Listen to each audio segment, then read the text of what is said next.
Hello and welcome guys, मैं हूं आपका अपना होम ट्यूटर निखिल सर। तो जैसा कि हम लोगों ने अपनी लास्ट क्लास में प्रॉफिट के डिस्ट्रीब्यूशन के बारे में समझा था, आज उससे रिलेटेड हम लोग एक क्वेश्चन और लेने वाले। तो आज हम जो क्वेश्चन ले रहे हैं वो है हमारा illustration number 24 from D Kaggle. क्योंकि ऐसा क्वेश्चन कोई भी अनसॉल्व में गिवन नहीं था, तो मैंने एक सॉल्व आपके सामने एग्जाम्पल ले लिया। तो चलिए स्टार्ट करते हैं। सबसे पहले क्वेश्चन में बोल रहा है कि तीन पार्टनर हैं एक्स वाई एंड जेड, जिनका प्रॉफिट शेयरिंग रेशियो है 4:3:2।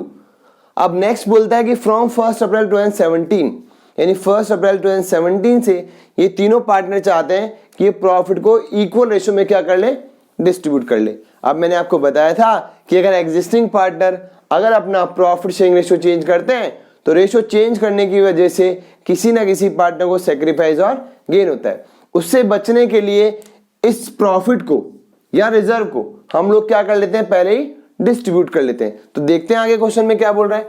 ये बोल रहा है 1 अप्रैल 2017 को their book show following items, यानी जिस समय ये पार्टनर्स का प्रॉफिट रेशियो चेंज हो रहा था उस समय कंपनी के पास जो बैलेंस शीट थी, या आप बोल दो कंपनी के पास जो बैलेंसेस थे, वो बैलेंसेस हमारे सामने गिवन है, पढ़ लेते हैं। सबसे पहले बोल रहा है प्रॉफिट एंड लॉस का क्रेडिट बैलेंस, यानी ये प्रॉफिट है। उसके बाद गिवन है जनरल रिजर्व 45,000 रुपीज का। फिर वर्कमैन कंपनसेशन रिजर्व, इसके बारे में मैं आपको डिटेल्स और समझा दूंगा, आप ये समझ लीजिए केवल ये रिजर्व है। तो ये तीन तो में क्या गिवन है, प्रॉफिट एंड रिजर्व गिवन है। नेक्स्ट आइटम लिखा हुआ है एडवर्टाइजमेंट सस्पेंस अकाउंट, जो कि स्पेशली लिखा हुआ है कि डेबिट बैलेंस, यानी ये हमारा क्या है, लॉस एक तरह से। तो हमारे पास प्रॉफिट एंड रिजर्व ये अवेलेबल है और ये हमारे लिए क्या है, लॉस है।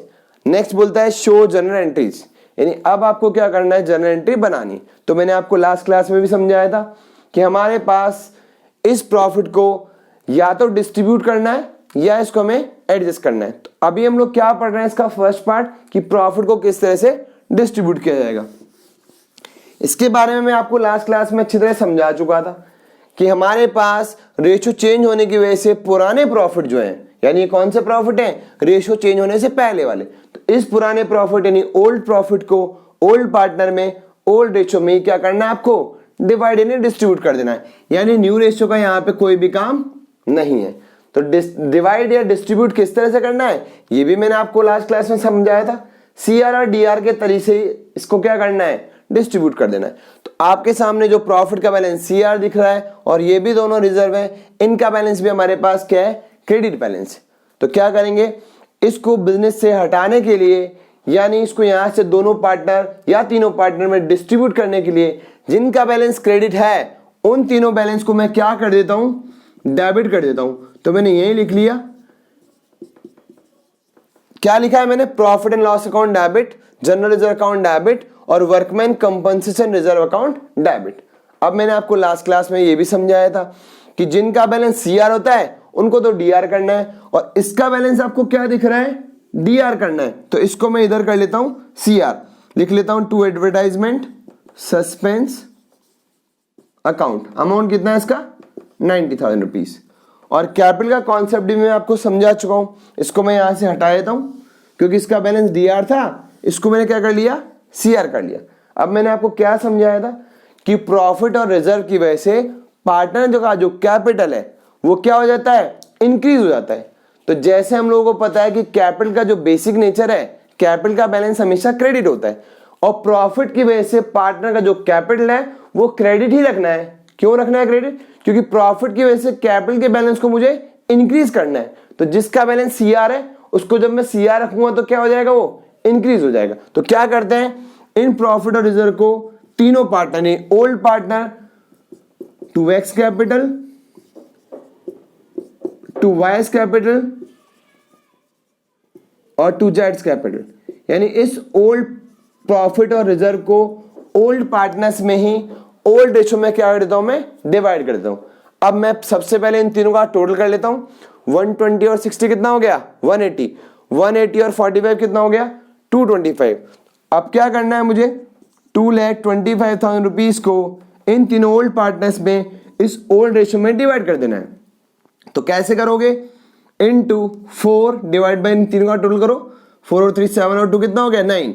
4/9 तो चला जाएगा X के अकाउंट में, और इसी अमाउंट का 2,25,000 रुपीज का 3/9 चले जाएगा वाई के अकाउंट में और 2/9 चले जाएगा इसी अमाउंट का जेड के अकाउंट में। तो इसको सॉल्व कर लेते हैं। 9 2 = 18, 4 बच गया, 9 5 = 45, तो कितना हो गया अमाउंट 25,000। तो 25,000 को एक बार 4 से मल्टीप्लाई करना है, ये भी सेम कट जाएगा इसी तरह से। 25,000 को 3 से मल्टीप्लाई करना है और 25,000 को 2 से मल्टीप्लाई करना है। तो 25,000 × 4 तो आएगा एक्स के अकाउंट में कितना हो गया 1 लाख रुपीज। वाई के अकाउंट में 25 × 3 कितना हो गया 75,000 रुपीज। और जेड के अकाउंट में कितना हो गया 25,000 × 2 कितना हो गया 50,000 रुपीज। इस तरह से हमने इन प्रॉफिट और रिजर्व को तीनों के पार्टनर्स के कैपिटल अकाउंट में क्या कर दिया, ट्रांसफर कर दिया। अब बचा क्या हमारे पास एडवर्टाइज सस्पेंस अकाउंट, जिसका बैलेंस डीआर था उसको मैंने क्या कर लिया यहाँ पे सीआर साइड पहले ही लिख लिया है। अब मैंने आपको अभी समझा कि कैपिटल का बैलेंस प्रॉफिट की वजह से क्रेडिट ही रहता है, क्योंकि कैपिटल जो है प्रॉफिट की वजह से इंक्रीज हो जाता है। लेकिन ये कौन सा बैलेंस है, डेबिट बैलेंस था, इसको मैंने क्रेडिट लिख लिया। अब डेबिट बैलेंस को क्रेडिट लिखा तो यहां से ये लॉस क्या हो गया, हट गया बिजनेस से। लेकिन लॉस की वजह से पार्टनर का कैपिटल जो है वो रिड्यूस हो जाता है। तो जिस कैपिटल का बैलेंस आपको सीआर नजर आ रहा था, अब उस कैपिटल के बैलेंस को आपको क्या करना पड़ेगा, डीआर करना पड़ेगा। तो क्या कर लेता हूं, जब प्रॉफिट को तीनों पार्टनर ने डिस्ट्रीब्यूट किया है तो लॉस भी तीनों पार्टनर ही क्या करेंगे, बियर करेंगे। तो लॉस भी क्या करना है हम लोगों को, तीनों पार्टनर में क्या कर देना है, डिवाइड कर देना है। तो लॉस की वजह से कैपिटल का अकाउंट क्या हो जाएगा, यहाँ पे डेबिट हो जाएगा। और अगर प्रॉफिट को तीनों पार्टनर ने यानी ओल्ड पार्टनर ने ओल्ड रेशो में डिस्ट्रीब्यूट किया था, तो लॉस को भी तीनों पार्टनर किस रेशो में, ओल्ड रेशो में क्या कर लेंगे, बियर कर लेंगे। तो 90,000 रुपीज को डिवाइड कर लो, 90,000 × 4/9 यानी 9 से 9 कैंसिल आउट हो जाएगा। तो 10,000 × 4 40,000 तो आ जाएगा एक्स के अकाउंट में, और 10,000 × 3 30,000 आ जाएगा वाई के अकाउंट में, और 10,000 × 2 20,000 आ जाएगा किसके अकाउंट में, जेड के अकाउंट में। तो हमारी एंट्री क्या पास हो गई, X capital account debit, Y capital account debit और टू जेड कैपिटल, और अमाउंट कितना हो गया 90,000 रुपीज का। इस तरह से हम लोगों ने देख लिया कि प्रॉफिट को किस तरह से क्रेडिट और डेबिट से हम लोग क्या कर सकते हैं, डिस्ट्रीब्यूट कर सकते हैं। अगली क्लास में हम लोग प्रॉफिट के और रिजर्व के एडजस्टमेंट के बारे में पढ़ने वाले। तो चलिए मिलते हैं हम लोग अपनी अगली क्लास में।